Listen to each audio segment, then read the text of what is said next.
government will not relent in its efforts to locate our girls and in its support to the community. Even though a transition in government is imminent, the issue of the Chibok girls is a national issue and not about who is in government. So I can reassure you that there will be continuity. This is why I have asked my permanent secretary, who will be here after the transition, to represent me on this important occasion. The Safe Schools initiative of the federal government and its international development partners is committed to ensuring that our children and their teachers are educated in a safe and secure environment. You will recall that the Safe School initiative launched last year has 3 components, including transferring school children from schools in high-risk areas of Borno, Adamawa, and Yobe states to 43 federal unity schools across the north of the country. Some, for example, are in Kano, Azare, Bauchi, Kwali, Madagali, Bidda, Ilorin, and the like. The second component is providing education to children in IDP camps, and this is being handled by UNICEF. The third is remodeling of schools so as to promote safety and security. The rebuilding of the government secondary school Chibok, which is part of this third component, remains a priority. Actually, we did not reject the school at the beginning, as we have told the Honorable Minister. What we would have expected, we have already given the free chance. We would have expected that the team of army engineers are already in Chibok working, not showing us this now. Because as for me, I don't know, I am only seeing green, white. Here, I don't know anything here. So there is nothing that we, as a Chibok community, can tell you here. What my brother was saying, that is the class is not enough. Maybe he's an engineer, you know about it, but I don't know anything. So we are expecting by now that the team of engineers are on ground working. 1. 2, we feel that as if the government is doing us more talk but no action.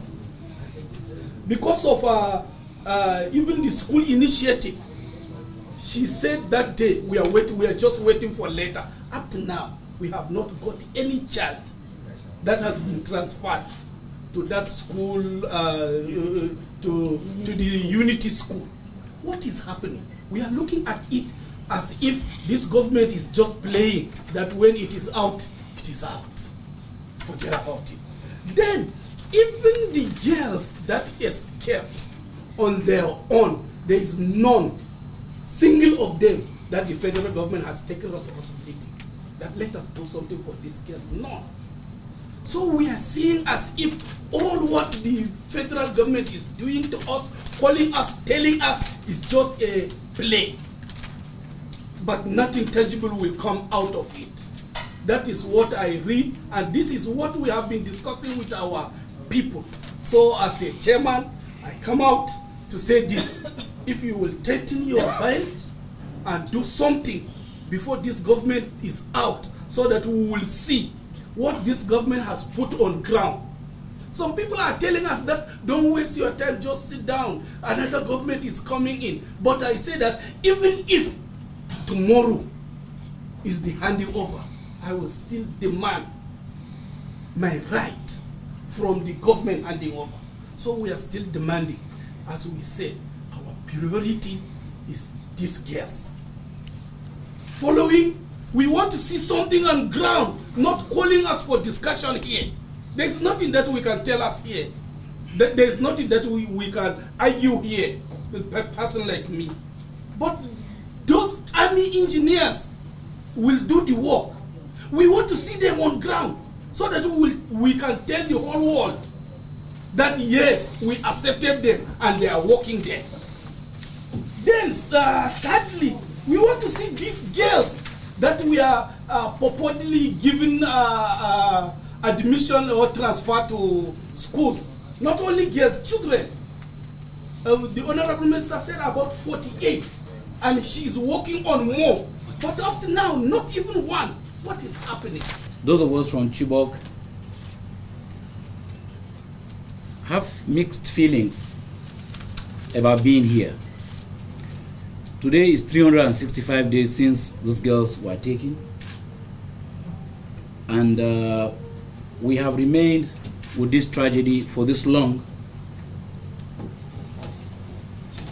But we are at least honored and happy that government, belatedly as it is, has come up with some form of program or scheme, although it has fallen very, very short of our expectations as a community. Because, truth be told, life goes on under any circumstances. But the situation of the kidnap of these Chibok girls has left the community at large very devastated. And today, while we're looking at models, and the letter inviting us here says we'll be given some form of briefing as to the detailed plan to roll out on the Safe School initiative, we want to make it very clear that as a community, what we want to hear from government is what are the specifics steps government is taking towards the rescue of these girls. It's a pain that we live with every day. People have died. People are in very critical health conditions as a result of it. You can build a school, definitely.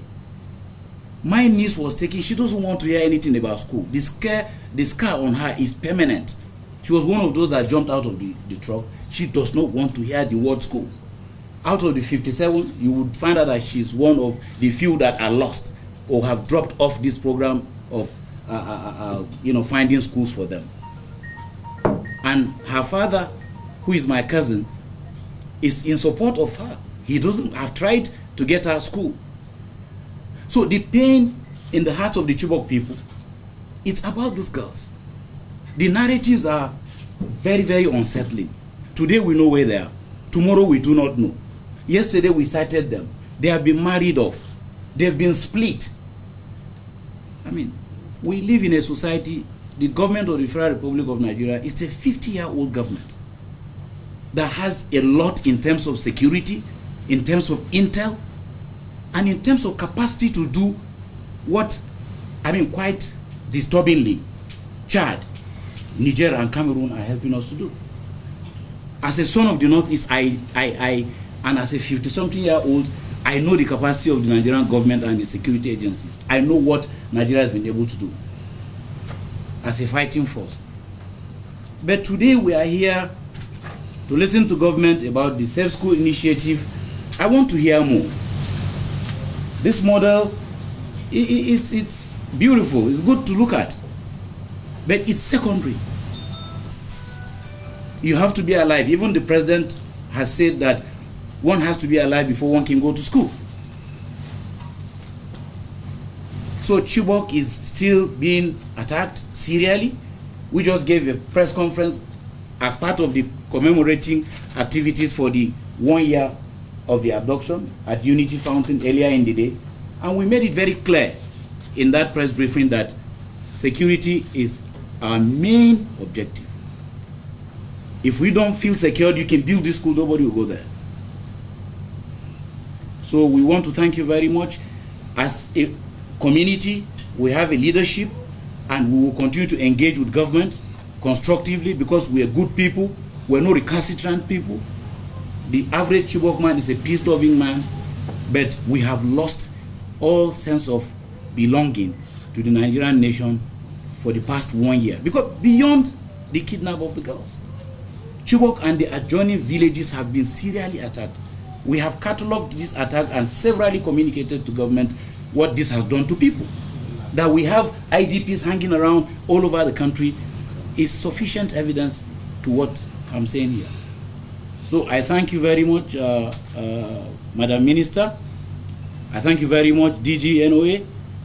But I think we've made our points very clear, and that should be noted and be taken to government. Thank you very much, ladies and gentlemen.